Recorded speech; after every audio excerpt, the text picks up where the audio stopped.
these? I got a little obsessed with mine. In fact, I got a little obsessed with all my stuff. Have you ever wondered where all the stuff we buy comes from and where it goes when we throw it out? I couldn't stop wondering about that, so I looked it up. And what the textbook said is that stuff moves through a system from extraction to production to distribution to consumption to disposal. Altogether, it's called the materials economy. Well, I looked into it a little bit more. In fact, I spent 10 years traveling the world, tracking where our stuff comes from and where it goes. And you know what I found out? That is not the whole story. There is a lot missing from this explanation. For one thing, this system looks like it's fine. No problem. But the truth is, it's a system in crisis. And the reason it's a system in crisis is it's a linear system and we live on a finite planet. And you cannot run a linear system on a finite planet indefinitely. Every step along the way, this system is interacting with the real world. In real life, it's not happening on a blank white page. It's interacting with societies, cultures, economies, the environment. And all along the way, it's bumping up against limits. Limits we don't see here because the diagram is incomplete. So let's go back through. Let's fill in some of the blanks and see what's missing. Well, one of the most important things that's missing is people. Yes, people. People live and work all along this system. And some people in this system matter a little more than others. Some have a little more say. Who are they? Well, let's start with the government. Now, my friends tell me I should use a tank to symbolize the government, and that's true in many countries and increasingly in our own. After all, more than 50% of our federal tax money is now going to the military. But I'm using a person to symbolize the government because I hold true to the vision and values the government should be of the people, by the people, for the people. It's the government's job to watch out for us, to take care of us. That's their job. Then along came the corporation. Now the reason the corporation looks bigger than the government is that the corporation is bigger than the government. Of the 100 largest economies on Earth now, 51 are corporations. And as the corporation has grown in size and power, we've seen a little change in the government where they're a little more concerned in making sure everything's working out for those guys than for us. Okay, so let's see what else is missing from this picture. We'll start with extraction, which is a fancy word for natural resource exploitation, which is a fancy word for trashing the planet. What this looks like is we chop down the trees, we blow up mountains to get the metals inside, we use up all the water, and we wipe out the animals. So here we are running up against our first limit. We are running out of resources. We are using too much stuff. Now I know this can be hard to hear, but it's the truth, so we've got to deal with it. In the past 3 decades alone, 1/3 of the planet's natural resource base has been consumed. Gone. We are cutting and mining and hauling and trashing the place so fast that we're undermining the planet's very ability for people to live here. Where I live, in the United States, we have less than 4% of our original forests left. 40% of the waterways have become undrinkable. And our problem is not just that we're using too much stuff, but we're using more than our share. We have 5% of the world's population, but we're using 30% of the world's resources and creating 30% of the world's waste. If everybody consumed at US rates, we would need 3 to 5 planets. And you know what? We've only got 1. So my country's response to this limitation is simply to go take somebody else's. This is the third world, which some would say is another word for our stuff that somehow got on somebody else's land. So what does that look like? The same thing, trashing the place.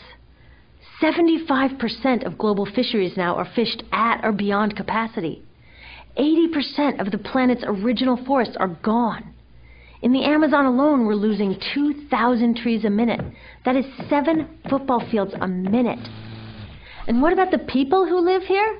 Well, according to these guys, they don't own these resources, even if they've been living there for generations. They don't own the means of production, and they're not buying a lot of stuff. And in this system, if you don't own or buy a lot of stuff, you don't have value. So next, the materials move to production. And what happens there is we use energy to mix toxic chemicals in with the natural resources to make toxic contaminated products. There are over 100,000 synthetic chemicals in use in commerce today. Only a handful of them have even been tested for health impacts, and none have been tested for synergistic health impacts. That means when they interact with all the other chemicals we're exposed to every day. So we don't know the full impact on health and the environment of all these toxic chemicals, but we do know one thing: toxics in, toxics out. As long as we keep putting toxics into our industrial production systems, we're going to keep getting toxics in the stuff that we bring into our homes and workplaces and schools, and our bodies. Like BFRs, brominated flame retardants, they're a chemical that make things more fireproof, but they are super toxic. They're a neurotoxin. That means toxic to the brain. What are we even doing using a chemical like this?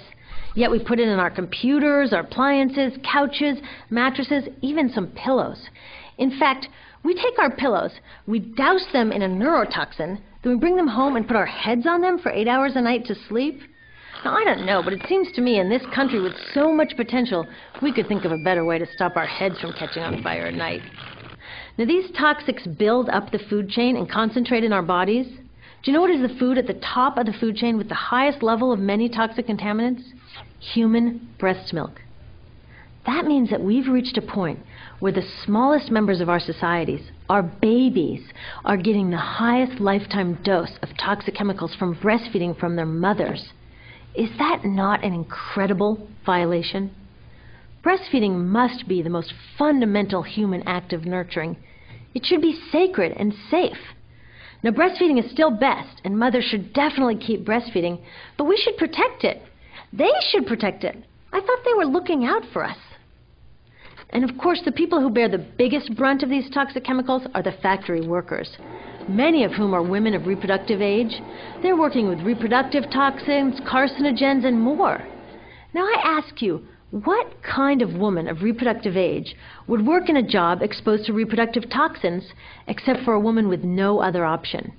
And that's one of the beauties of this system.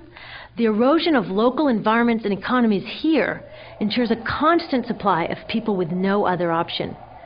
Globally, 200,000 people a day are moving from environments that have sustained them for generations into cities, many to live in slums, looking for work, no matter how toxic that work may be. So you see, it's not just resources that are wasted along this system, but people too. Whole communities get wasted. Yep, toxics in, toxics out. A lot of the toxics leave the factories in products, but even more leave as byproducts or pollution. And it's a lot of pollution. In the U.S., our industry admits to releasing over 4 billion pounds of toxic chemicals a year. And it's probably a lot more, because that's only what they admit. So that's another limit, because yuck, who wants to look at and smell 4 billion pounds of toxic chemicals a year? So what do? Move the dirty factories overseas, pollute someone else's land. But surprise, a lot of that pollution is coming right back at us, carried by wind currents. So what happens after all these natural resources are turned into products? Well, it moves here for distribution. Now, distribution means selling all the toxic contaminated junk as quickly as possible. The goal here is to keep the prices down, keep the people buying, and keep the inventory moving. How do they keep the prices down? Well, they don't pay the store workers very much, and they skimp on health insurance every time they can. It's all about externalizing the costs. What that means is that the real costs of making stuff aren't captured in the price. In other words, we aren't paying for the stuff we buy. I was thinking about this the other day. I was walking to work and I wanted to listen to the news, so I popped into a Radio Shack to buy a radio. I found this cute little green radio for $4.99. I was standing there in line to buy this thing, and I was thinking, how could $4.99 possibly capture the cost of making this radio and getting it into my hands? The metal was probably mined in South Africa. The petroleum was probably drilled in Iraq. The plastics were probably produced in China. And maybe the whole thing was assembled by some 15-year-old in a maquiladora in Mexico. $4.99 wouldn't even pay the rent for the shelf space it occupied until I came along, let alone part of the staff guy's salary who helped me pick it out, or the multiple ocean cruises and truck rides pieces of this radio went on. That's how I realized I didn't pay for the radio. So who did pay? Well, these people paid with the loss of their natural resource space. These people paid with the loss of their clean air, with increasing asthma and cancer rates. Kids in the Congo paid with their future. 30% of the kids in part of the Congo have dropped out of school to mine coltan, a metal we need for our cheap and disposable electronics. These people even paid by having to cover their own health insurance. All along this system, people pitched in so I could get this radio for $4.99. And none of these contributions are recorded in any accounts book. That's what I mean by the company owners externalized the true cost of production.